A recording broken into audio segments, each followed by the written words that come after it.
जय हिंद साथियों, इस वीडियो में हम आप लोग को बताएंगे इतिहास का वो इम्पोर्टेंट क्वेश्चन, यानी इस क्वेश्चन के आगे VVI लगा लीजिए, वेरी वेरी इंपॉर्टेंट क्वेश्चन लगा लीजिए, क्योंकि ये सवाल पक्का आपको देखने को मिलने वाला है एग्जाम में।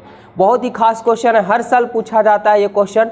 तो कैसे याद करें क्वेश्चन को कि हमको याद हो जाए, तो इस बात को हमेशा याद रखिएगा कि जब सपने आपके हैं तो पूरे भी आप ही को करने होंगे, ना आपके हिसाब से हालात होंगे और ना आपके हिसाब से लोग होंगे। तो अपने आप को ही मजबूत बनाना होगा और आंसर याद करना कोई बड़ी बात नहीं होता है, बस आपको क्वेश्चन को पकड़ बनाना होता है। क्वेश्चन पकड़ बना लीजिएगा, आंसर ऑटोमेटिक है कि आपको याद हो जाएगा अगर क्वेश्चन समझ में आता है। तो वीडियो में बने रहिएगा, थोड़ा सा हम समझा के बारीकी से समझाते हैं ताकि आपको हमेशा के लिए याद हो जाए। ये एग्ज़ाम तक नहीं, आपको लाइफ टाइम तक के लिए याद हो जाएगा। क्या है सवाल कि विश्व समझ रहे हैं कि यानी विश्व के अलग अलग देश, दूसरे जिसको इंग्लिश में कंट्री बोलते थे, विश्व बाजार के स्वरूप को स्पष्ट करें। यानी कहने का मतलब हुआ कि विश्व में जो आजकल बाजार है, यानी एक देश दूसरे देश के सामान बेच भी सकता है और खरीद भी सकता है, इसी को क्या कहेंगे, विश्व बाजार। तो ध्यान दीजिएगा, विश्व बाजार के स्वरूप यानी फैलाव कहाँ तक है कि है ना, विस्तृत क्या है, इसके बारे में पूछा है। तो क्वेश्चन आपको समझ में आ गया कि विश्व में जो बाजारें लगती हैं, अब ये ग्रामीण इलाके की तरह नहीं, आप घर बैठे दूसरे देशों से सामान ला भी सकते हैं और यहाँ से बेच भी सकते हैं, दूसरे किसी देश के साथ भी कर सकते हैं व्यापार, ठीक है। तो वही कहा गया कि विश्व एक बाजार के स्वरूप यानी फैलाव के बारे में बताना है आपको।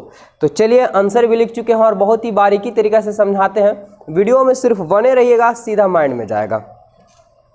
क्या है कि 19वीं शताब्दी कहने का मतलब क्या हुआ, यानी 1800 कुछ ईस्वी में, ठीक है, 1800 प्लस ईस्वी में। अभी 21वीं शताब्दी चल रहा, तो 2000 कुछ ईस्वी है, ठीक है।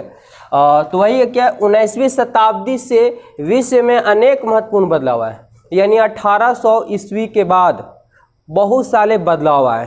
क्या क्या बदलाव आए जरा समझिएगा, महत्वपूर्ण बदलाव आया था। क्या ये बदलाव जो है आर्थिक, अभी आर्थिक मतलब क्या हुआ, पहले एक एक वर्ड को समझिएगा। जैसे आप एग्जाम्पल को में समझिए कि आप कोई सब्जी, अगर आप किसान हैं, आप सब्जी को मार्केट में बेचना चाह रहे हैं, अगर घर जहाँ पे आपका खेत है वहीं पे सब्जी को बेचना चाहेंगे तो बिकेगा नहीं। अगर वही सब्जी को मार्केट में ला के बेचेंगे तो आपको कुछ ज़्यादा पैसा मिलेगा। अगर वही सब्जी को और शहर में आप भेज देते हैं तो उसी का दाम बढ़ जाता है। तो ध्यान में समझिएगा कि क्या कि आर्थिक मतलब पैसा होता है। तो अगर एक सामान को जो यहीं बिक रहा है वो कम दामों में बिकेगा, लेकिन अगर दूसरे देश में बेचा जाए तो उसी का कीमत क्या होता है, बढ़ जाता है। तो आर्थिक, राजनीतिक, ठीक है, राजनीतिक यानी देखते हैं किसी सरकार आती है तो कोई सामान, कोई वस्तु का मूल्य बढ़ जाता है तो कोई सरकार उस वस्तु का मूल्य को क्या कर देता है, घटा देता है। तो राजनीतिक हो गया। सामाजिक, ठीक है, सामाजिक क्योंकि यार लोग जागरूक हो गए हैं कि अगर सामान को ग्रामीण इलाकों में ही बेचेंगे तो वह सस्ता बिकेगा, लेकिन वही सामान को अगर शहरी इलाकों में बेचेंगे तो क्या बिकेगा, महंगा बिकेगा। यानी उसके अंदर भी सामाजिक भावना आ गया कि विकसित हो गए, पढ़े लिखे हो गए। सांस्कृतिक यानी कुछ ऐसे सामान बनती है भारत में या अन्य देशों में जो दूसरे देशों में नहीं बनता है, जैसे धर्म से संबंधित कुछ ऐसे मंदिर होते हैं जो सब पे नहीं बन पाता, वो दूसरे देशों में बना करके भेजा है। बहुत सी चीज़ होते हैं धार्मिक से, संस्कृति से जुड़ा हुआ, ठीक है। और तकनीकी कहने का मतलब कि बड़े बड़े कारखाने, मशीनें जिसको बोल सकते हैं, तकनीकी कारणों से आए हैं। यानी ये बदलाव कैसे आया, तो आर्थिक, राजनीतिक, सामाजिक, सांस्कृतिक और तकनीकी के कारण आए थे, जिसका प्रभाव समस्त विश्व पर व्यापक प्रभाव पड़ा। यानी इन सब का प्रभाव किस पे पड़ा, तो पूरे विश्व पर पड़ा, यानी सभी देशों पर पड़ा।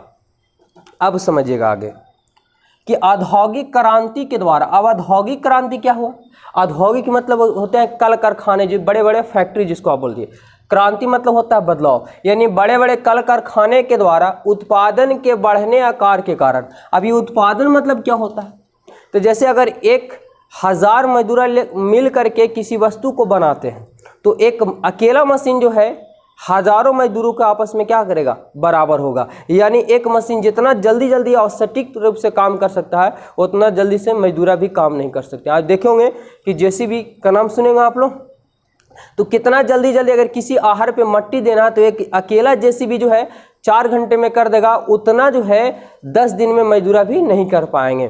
तो इतना आजकल तकनीकी बढ़ गया है, तो वही कह रहे हैं कि औद्योगिक क्रांति के द्वारा उत्पादन के बढ़ते आकार, यानी बड़े बड़े कल कारखाना लगे तो वहाँ पे उत्पादन, यानी जो अगर कपड़ा मिल लगा होगा तो कपड़ा तेजी से उत्पादन होने लगा।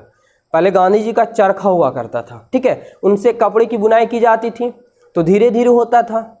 लेकिन आजकल क्या होंगे, बड़े बड़े मशीनें लग गए हैं, 1 घंटा में उससे जो 10 दिन में कपड़े की बुनाई होती है वो 1 घंटे में उससे ज़्यादा हो जा रहा है। आगे समझेगा। तो उत्पादन में क्या हो गया, वृद्धि हो गया। अब वृद्धि कारण कच्चे, अभी कच्चे माल क्या है ये समझिएगा।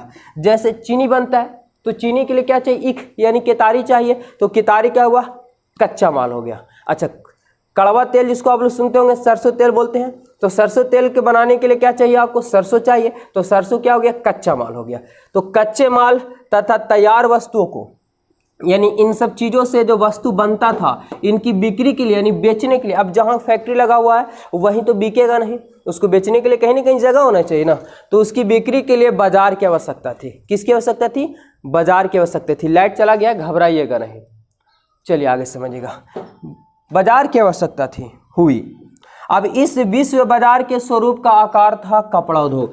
अब इसके लिए बाजार की आवश्यकता थी, तो कहाँ बिकेगा, अरे जहाँ उत्पादन होगा वहाँ तो बिकेगा नहीं, उतना हल्का फुल्का बिकेगा, इससे कंपनी घाटे में चली जाएगी। इसको बेचने के लिए, दूसरी जगह भेजने के लिए तो जगह कहाँ बचेगा, तो दूसरे देशों में जहाँ पे कपड़े की मांग हो या अन्य वस्तुओं की मांग हो, उसको बेचने के लिए विश्व बाजार की आवश्यकता होगी। किसकी आवश्यकता, विश्व बाजार की। और इसका मूल आधार था, यानी मूल रूप से दूसरे देशों में भेजने का मूल आधार क्या था, कपड़ा उद्योग, यानी कपड़ा ज़्यादा मात्रा में मांग था दूसरे देशों में, ठीक है, और दूसरे देशों से भी कुछ वस्तुओं की मांग होगी, तो कपड़ा उद्योग था।